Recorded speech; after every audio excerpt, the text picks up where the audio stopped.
What's up, regulators? Painted Horse here. I was just thinking about a story from my childhood days. When I was in school, I think it was about fifth grade. I think it was about fifth grade. Mrs. Crookshanks or Mrs. Meyer. Both of those teachers had children that went to school. I think it was Mrs. Mayer's class, English. I believe it was Mrs. Crookshanks.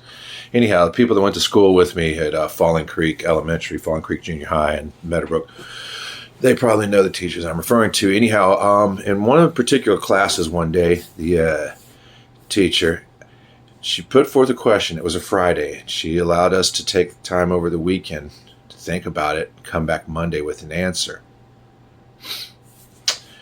The question she put forth was this.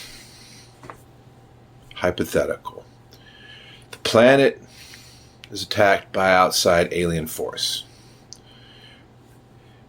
We're told by this superior intelligent force, they're superior in every way. To fight them would be suicide. Obviously, they're in spaceships. They come here and they say, we've looked at your Constitution. We've decided in our benevolence to allow you to keep one right. You have to decide which right you want to keep. The rest go away. You can only keep one. So choose one. We'll back 24 hours for your answer. Actually, it was 48 hours because obviously we had to go through the weekend. So. Point being, aliens had given an ultimatum. So I remember looking at all of the rights that we had, all of the amendments, the first, the second, all through all of them, looking at the Bill of Rights, thinking what would be the most important right to keep. The First Amendment, obviously, you have to be able to speak. If you can't speak, how can you do anything else? But then the Second Amendment, but the Second Amendment defends your right to do any of the other rights. That's why it's second. It protects the first, but it also ensures that you can defend yourself and the rest of the others if they tend to get stamped on and trampled on and ignored. So think about it.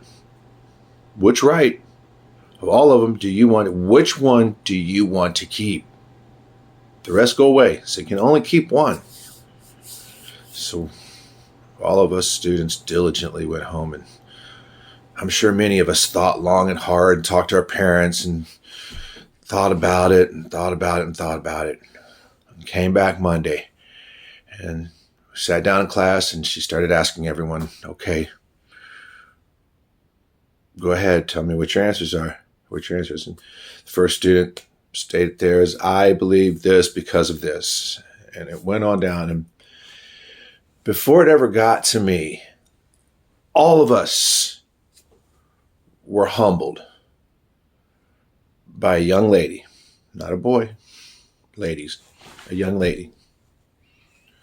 I forget who she is. I wish I could remember her name. If anyone out there remembers this, maybe they can tell me who she was. But one girl in class, Mrs. Mayer got to her. I'm pretty sure it was Mrs. Mayer. Got to her. I said, okay, what's your answer? And she says, I'd rather fight and die than to give up any of them. She says, I don't want to give up any of them. I'd rather fight for all of them than to have to choose just one of them.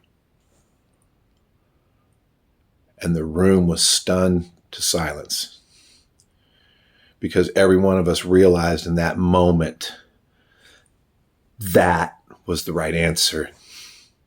There was no other answer. There was no other suitable answer. There was only one answer. That was the answer. From a young girl in the late 70s in Richmond, Virginia. A little girl said, what a lot of men nowadays don't have the balls, the guts, or the spine, or the nuts to say. It's sad. It's really, really sad. These people we've put our faith and hopes and put stock in are out here, and they don't have the courage of their own convictions to say, I refuse to give up one of your rights. I'll fight and die for every one of them. Just thought I'd share that story with you guys. Have a good day. Peace.